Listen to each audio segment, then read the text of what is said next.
days, some pretty smart people did some pretty amazing things. They explored places, built empires, and invented things we still use today.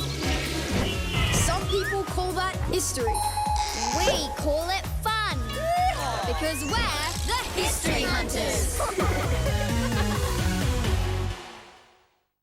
Hi there. Salve! That's ancient Roman for hello. I'm Matrius. Matt. Salve. I'm Pedra. Paige. Salve, Matrius. Salve, Pedra. Salve. Salve. We're going Roman with the Romans. Yes, it's a sword and sandal spectacular. As we head to the magnificent Roman Empire. From mad menus To bad manners. pardon me, and a host of ways to thrill at the Colosseum. Ouch! Those rollicking Romans gave us massive monuments. Okay, we get the picture. They loved water, building water wheels, channels, and aqueducts. Lots of aqueducts. Using water for power and to feed magnificent communal baths. And their toilets were really rather public. They called that civilised? So come on, history hunters, let's run around the Romans. Friends, Romans, countrymen, welcome to the greatest empire the world has ever seen. And at the centre of it all, the great city of Rome itself. Thanks, Matrius. We get the picture. The Romans were big show-offs. They were. In fact, they did a lot of things on a grand scale. Their buildings were the biggest, grandest and most famous buildings in the ancient world. And many are still standing today. Like the Colosseum. A big arena where gladiators fought to the death. It could hold more than 50,000 spectators. All cheering for their idols, just like a huge Justin Bieber concert. But one of the most important building achievements wasn't a stadium, but a bathroom. A bathroom? Yes, a bathroom. But their baths were nothing like our small bathrooms. They were huge buildings with lots of rooms and courtyards, a bit like a leisure centre, where everyone who was anyone went to clean up. Please don't tell me you're going to make me have a bath in front of everyone.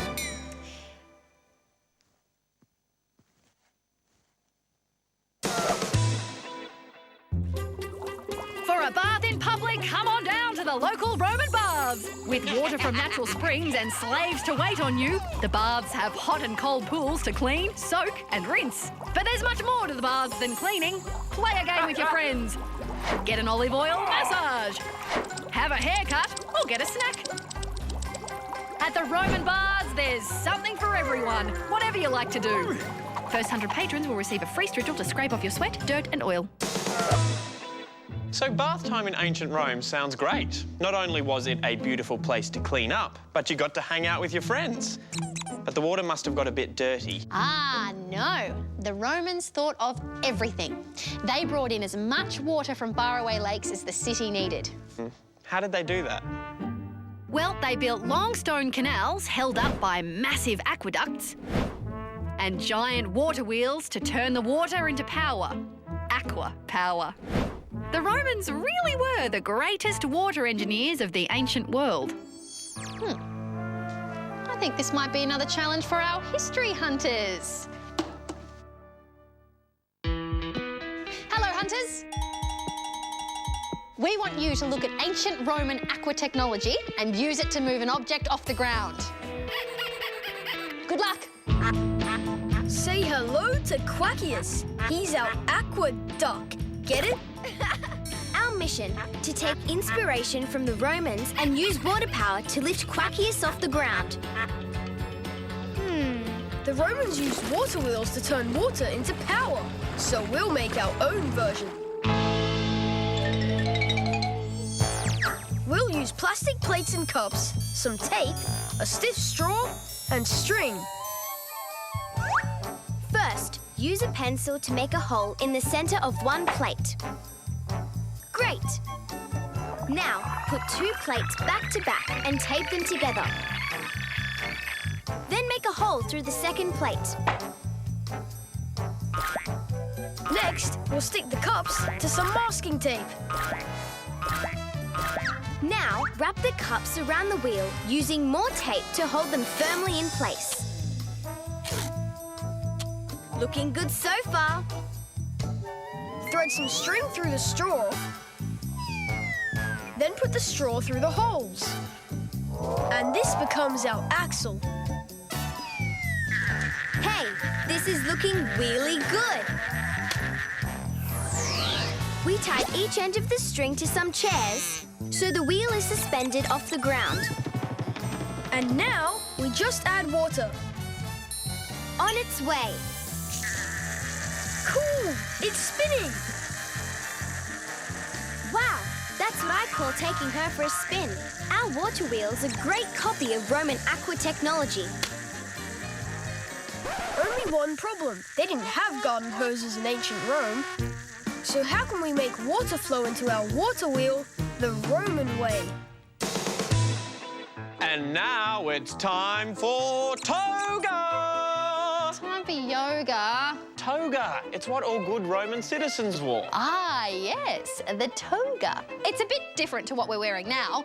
It's more like a long, long piece of fabric. 6 meters to be exact. Ah, which one is yours and which one is mine? Doesn't really matter. One size fits all. How in the name of Minerva do you put it on? Not like that. Oh, no, I've got it. A Star Mag exclusive this week. Rich Romans and their bizarre dinner time habits. Chowing down on peacock's brains, stuffed dormice, flamingos' tongues and elephant trunks, all washed down with slushies made from mountain snow. Good manners, eating lying down, making room for even more courses. And the slaves who had to clean it all up. Dining the Roman way. Only in Star Mag, out now. I'm dressed for a Roman banquet in my toga.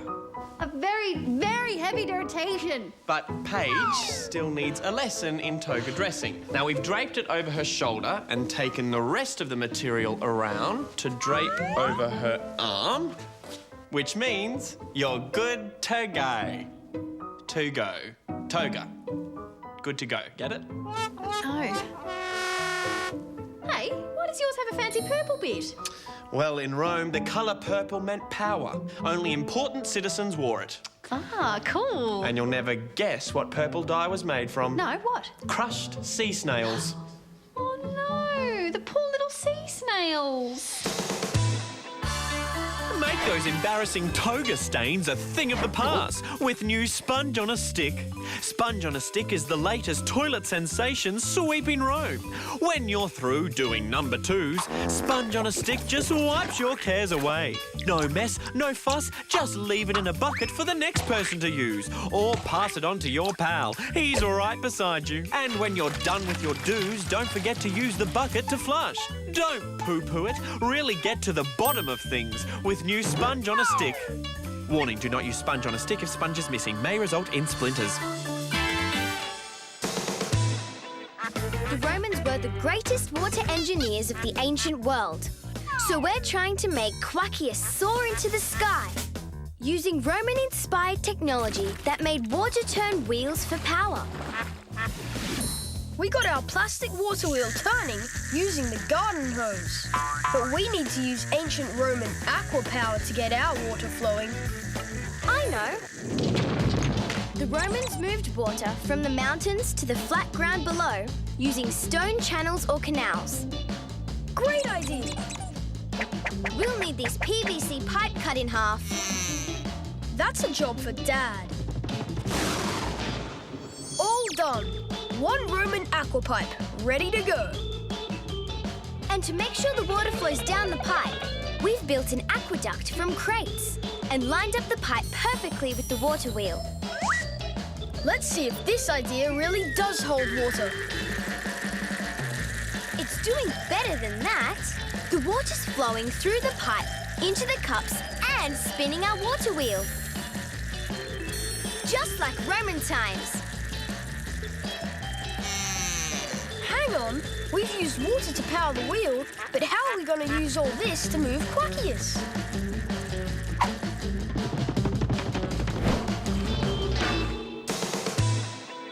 That's one great reproduction of Roman water technology, or, as they say in Rome, aquapower. But they haven't mastered the challenge yet. They've still got to lift Quackius off the ground. So here's a clue. How about using the energy from your water wheel? In fact, you might need to reinvent the wheel again. Otherwise, Quackius will remain a sitting duck. So, let's make a second wheel. Just like the first one, place a hole in the center of one plate. Tape it to a second plate. And place a hole in that plate too. We're getting good at this. Now take some string, tape one end to the wheel, and wind it round. So the wheel becomes a spool. Now connect the spool to our water wheel. And tie the other end of the string to Quackius. He's good to go. We've set our water channel, aqueduct, and water wheel out from the deck. Now let's see what happens when we add water. Look! As the water wheel turns, the string is being reeled in. And we have liftoff. Quackius is airborne and lifted to new heights thanks to Roman aqua technology. You know, those clever Romans missed a golden opportunity. They could have invented the world's first water park. Romans believed their great empire was founded by brothers Romulus and Remus, who were thrown into the river Tiber as babies and found by a she-wolf. The wolf looked after them, feeding them her milk. Later, the brothers started to build a magnificent city. But when they fell out, Romulus got rid of his brother, finished the city alone, and named it Rome after himself. Have you ever wondered where some of the ideas and everyday items we take for granted actually come from? Or why we get dressed up in crazy clothes like these? You know what they say. When in Rome, do as the Romans do. The Romans were engineers who went to great lengths to build straight roads without any modern machinery. But they were also softies who loved their animals. And we've them to blame for school. So let's leap on board the great Roman Empire.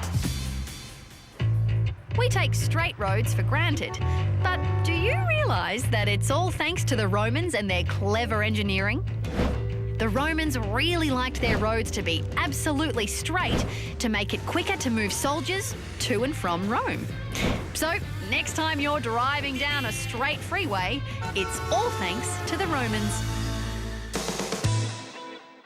So how on earth did they do it? Let's ask our history hunters to find out. Hail, hunters! Your task today, show us how the Romans kept their roads on the straight and narrow. Good luck. So I'll clear some space for our Roman road. Steady on. We can't start building without proper planning. How about we put our road straight through the middle of the playroom? Great idea. We can use these sticks as our road. First, we'll need to make some room for the road.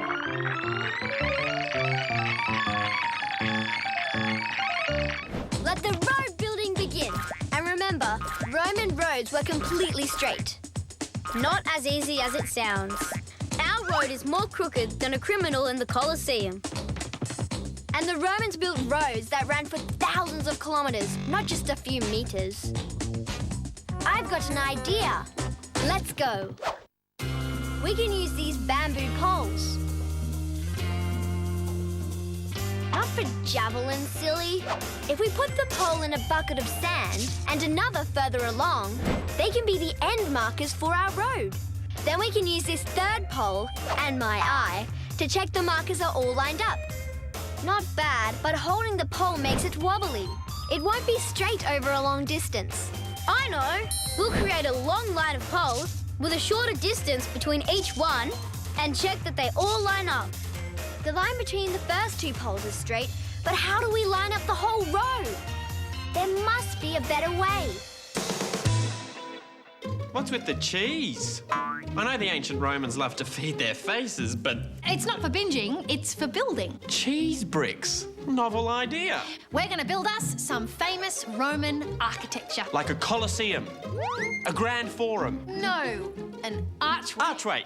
Of course, that was going to be my next guess because I do know there's heaps of Roman arches right across Europe. Now, as it turns out, arches are pretty tricky to build. So why did the Romans build them? What's wrong with the good old, reliable rectangle? Arches are hands down way stronger than rectangles or a straight line of bricks. This is because any downward pressure on the arch is spread out along and down the sides all the way to its base, meaning it can hold huge weights over a span without collapsing. And looking good was just an added bonus. Tonight in History Hunter News, Roman architects have come up with an innovative way to deliver water direct to Rome. New arches are being stacked in rows called arcades. The towering structures are strong enough to withstand all weathers and keep Romans in bathwater all year round. A volcanic eruption at Mount Vesuvius has created a time capsule of life in ancient Rome. Lava perfectly preserved Pompeii for thousands of years. Authorities continue to dig for evidence about ancient Roman life. And at Rome's Colosseum Stadium today, crowds are gathering for the latest Roman sporting events. Fighting games with weapons called tridents and ferocious wild animals for gladiators to overcome. That's the History Hunters News. I'm Howard I Know. The Triumphal Arch of Formaggio. That's Italian for cheese. Yep, a replica of an ancient Roman arch made entirely from cheese and peanut butter. How does it stay up? That's the key. It's called a keystone. A cheese stone. A keystone, Matrius. It holds the whole thing tightly together. So they used arches over rivers and valleys. Yep, in their bridges, their aqueducts, and in their homes. They also built a whole heap of triumphal arches, or monuments, to the victorious Roman generals. I reckon your arch is very triumphal. Hello there. I've got the perfect job for you. A Roman road builder. I know you're good at thinking straight and using fancy road building tools. And you're strong, aren't you? All that digging, lifting heavy stones and carving out trenches. You'll need to be creative too. Don't want the roads sinking into the mud. Oh, did I mention you'll have to bury the odd body along the way? I hope you're not squeamish about bones. Hello? Hello? We're trying to build a perfectly straight road just like the ancient Romans. But so far, we're off track. We use poles to mark out sections of our road, but it's hard to figure out if they're lined up properly. The Romans used something called a groma for their roads. Let's make one. We'll use this wood that Dad's drilled holes in. First, join these two sticks together into a cross. Use a set square to make sure the arms are at perfect right angles. Looking good. Then we can use Dad's fishing sinkers tied to a piece of string as small weights for each arm. Tie the weights to each end of our cross. For the groma to work, the weights and string have to be exactly the same heaviness and length. I hope he's not stringing me along, get it? This looks more like a puppet than a road building tool. Now we screw an L-shaped piece of wood into the dowel. We'll get Dad to nail our cross to this pole. And abracadabra, we have a groma from Roma. Okay, now let's hold the groma on the ground at our starting point and make sure these two pieces of string line up perfectly with our second pole. This is called using plumb lines, and it's a more accurate way to check if something is straight than just using your eyes. Yep, that looks lined up from this side. Now let's go to the second pole and check that our strings line up with our third pole. No, that needs to move a bit to the left. Remember, We also have to check that this third pole still lines up with our starting pole. Oh no, now that's a bit out of whack. I know Rome wasn't built in a day, but this tiny track is going to take forever. The Romans built about 1 kilometre, 1,000 metres, of road every 3 days or so without any modern machinery. So how did they do it so fast? Well, the road builders followed an old Roman motto: many hands make light work. Okay, to speed up, we need to work as a team. I'll work the Groma and you move the poles. Right, let's start again. Our starter pole lines up with the second pole. And after a few adjustments, number 2 now lines up with number 3.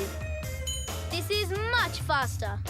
Our third pole lines up with the fourth pole, which in turn lines up with our final one. We know what's straight. Now let's build our road.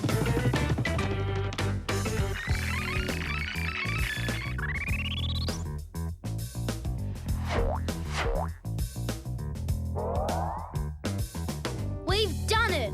A perfectly straight road right through the house. And thanks to the Groma, we could build our road straight through to Rome. Well done, hunters. There's a saying that goes, all roads lead to Rome, and it's not far from the truth. So with straight roads, Romans could do a roaring trade with all of their far-flung provinces. And more importantly, the Roman legions could march thousands of kilometres to take over even more territory. They were pretty smart cookies. Well, the boys were anyway. Sorry, it's just that hardly any girls were allowed to go to school. It was mostly just rich boys who learnt to read and write. But instead of paper, they used a couple of bits of wood, a few sticks, and some candle wax. Really?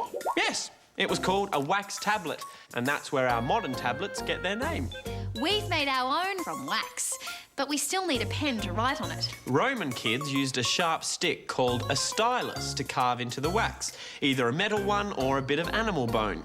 What have we got to use? We're using our own authentic Roman ice block stick. Let's see. At Roman school, your teachers were slaves, so they would walk you to school. But you'd have to get your maths and history homework right, or risk a punishment. There was no hiding at the back of class. There were only 8 students, just enough to share out your lunch. Pigeon sandwiches. Luckily, school was only in the morning.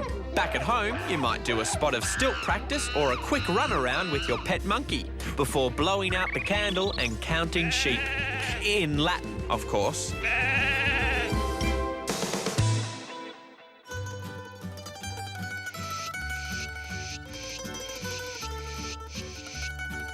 Wale. Ah, Wale. That means goodbye. It's time to leave the lavish world of ancient Rome and head off in search of more mysteries to match. See you in our next time. Don't know where. Don't know when. Bye. Bye.